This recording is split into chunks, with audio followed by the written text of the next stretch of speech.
Hi guys, आप सभी का ई स्टडी केंद्र चैनल पर एक बार फिर से स्वागत है। आज एक बार फिर से मैं होम साइंस का पीजी सिलेबस से रिलेटेड एक टॉपिक लेकर फिर से हाजिर हूँ। आज का हमारा टॉपिक है history of Indian costume in India. तो हम लोग भारत में history of costume in India, विभिन्न सभ्यताओं के माध्यम से कौन कौन से वस्त्र भारत में पहने गए, उनके क्या नाम थे, इसके बारे में इस वीडियो के माध्यम से जानेंगे। तो आइए सबसे पहले हम लोग देखते हैं सिंधु घाटी सभ्यता के वस्त्र। तो जो सिंधु घाटी सभ्यता के वस्त्रों के बारे में हमें जानकारी मिलती है वो हमें विभिन्न प्रकार की जो खुदाइयों में पुरातत्व साक्ष्य मिले हैं उनके माध्यम से हमें पता चलता है कि जो पुरुषों और महिलाओं के परिधान थे उस जमाने में वे ड्रैप करके कपड़ों को पहनते थे। उस जमाने में सिलाई का प्रयोग नहीं किया जाता था, कपड़ों को सिला नहीं जाता था। और जो महिलाएं थी वो आप लोगों ने सिंधु सभ्यता की मूर्तियों को देखा होगा पिक्चर अपने हिस्ट्री के बुक में। तो उसमें जो महिलाएं थी वो सिर पे चोटियों की सजावट करती थी और उसमें आभूषण भी उसके ऊपर से पहनती थी और कान में बड़ी बड़ी इयरिंग, जो उनके कान में वो लोग बड़ी बड़ी क्या पहनती थी, इयरिंग्स पहनती थी।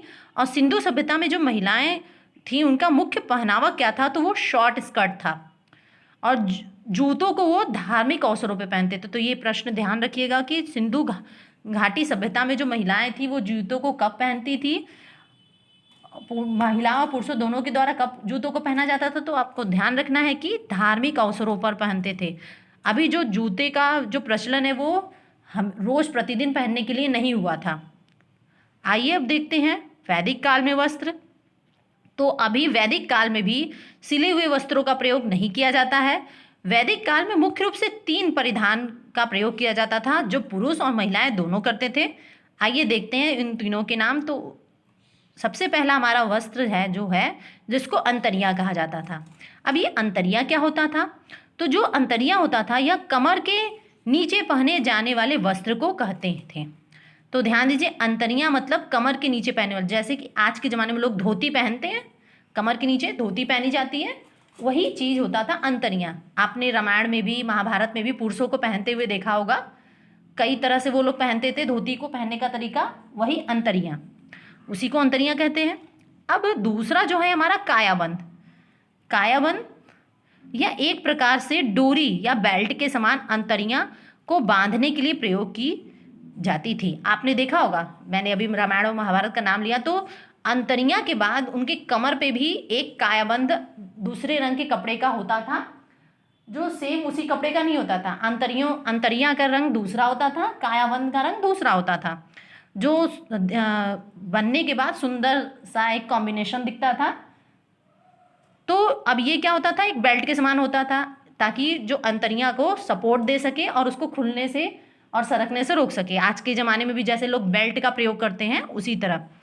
अब हमारा तीसरा जो है वह है उत्तरिया। उत्तरिया क्या है, तो यह ऊपर से शरीर को ढकने के लिए प्रयोग किया जाता था।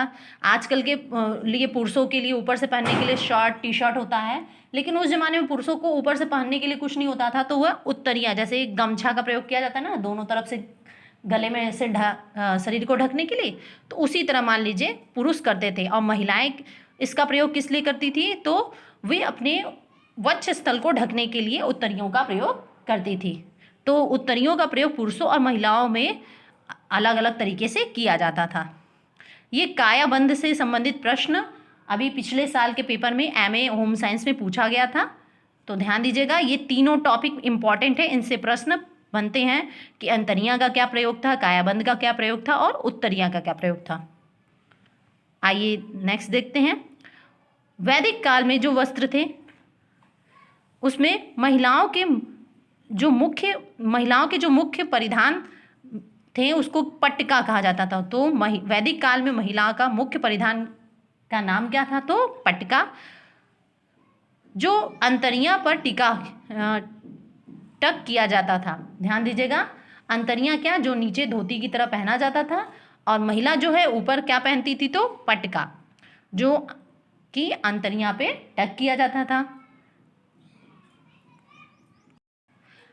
उस निशा या फेटा का प्रयोग महिलाएं सिर को ढकने के लिए करती थी। ध्यान रखिएगा, उस निशा का प्रयोग क्या था, तो वैदिक काल में महिलाएं उस निशा का प्रयोग करती थी। ऐसे दे सकता है सर पे, हाथ पे, कमर पे। तो आप इसका ठीक करेंगे कि सर को ढकने के लिए करती थी। और फिर अंतरियां को बांधने के कई स्टाइल थे। जैसे कि आज के ज़माने में साड़ी को पहनने के कई स्टाइल होते हैं, महिलाएं जिसको जिस स्टाइल में साड़ी पहनना होता है वो उसको ड्रेपिंग करती हैं। उसी तरह उस ज़माने में जो अंतरियां थी यानी धोती, उसको पहनने के लिए वो कई स्टाइल से उसको पहनती थी। जैसे मच्छवल्ल का स्टाइल, इसमें क्या होता था, मछली के समान नीचे से फिसकट, हम लोग बोलते हैं ना फिसकट स्कर्ट, तो उसी तरह मछली के समान अंतरियों को बांधा जाता था। कच्छा स्टाइल, आज के ज़माने में जैसे धोती पहनी जाती है वैसे। फिर चतुर्कर्ण का स्टाइल, तालावंत का स्टाइल और सतवंत का स्टाइल, ये सभी अंतरियों को बांधने के तरीके थे, ध्यान रखिएगा। आइए फिर अगला देखते हैं। अब है उत्तर वैदिक काल में वस्त्र। उत्तर वैदिक काल में अब क्या परिवर्तन हो गया है, तो सबसे पहले तो हम उत्तर वैदिक काल में जैसे ही प्रवेश करते हैं तो अब हम इस काल में सिले वस्त्रों का प्रयोग करने लगे। यानी सिंधु घाटी सभ्यता और वैदिक काल में हम सिले वस्त्रों का प्रयोग नहीं करते थे, लेकिन उत्तर वैदिक काल में हम सिले वस्त्रों का प्रयोग करते थे। फिर उत्तर वैदिक काल में जूतों को सामान्य पहना जाता था, यानी अब प्रतिदिन के लिए जूतों को पहना जाने लगा। जबकि सिंधु घाटी सभ्यता में जूतों को केवल धार्मिक अवसरों पर पहना जाता था। फिर महिलाएं जो है नाखूनों को सजाने के लिए लाख का प्रयोग करती थी उस जमाने में। यानी कि प्राचीन काल से ही नेल पेंट का करने का फैशन है। आज के जमाने में महिलाएं नेल पॉलिश लगाती हैं, उसी तरह उस जमाने में लाख से वो अपने नेल को सजाती थी। उत्तर वैदिक काल में महिलाएं वक्ष को ढकने के लिए कंचुका का प्रयोग करती थी। इसको ध्यान रखिएगा, कंचुका। तो उत्तर वैदिक काल में महिलाएं जो है वक्ष को ढकने के लिए किसका प्रयोग करती थी, तो कंचुका का। अब आइए जो हमारा लास्ट है इसमें है संगति। संगति क्या है, तो लुंगी जैसा वस्त्र है। फिर उसके बाद है अंतरवसा, ये क्या है, तो स्कार्फ जैसा होता था जो गले में पहना जाता था। फिर नेक्स्ट क्या है, ऊपर संगा, ये क्या है, यह चादर के समान होता था।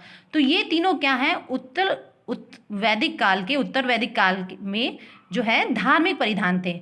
धार्मिक परिधान मतलब कि जो पुजारियों द्वारा, ब्राह्मणों द्वारा जो पूजा पाठ करवाने से संबंधित व्यक्ति होते थे उनके द्वारा पहना जाता था। क्या क्या पहना जाता था उनके द्वारा, तो संगति, अंतरवशा और ऊपर संघा।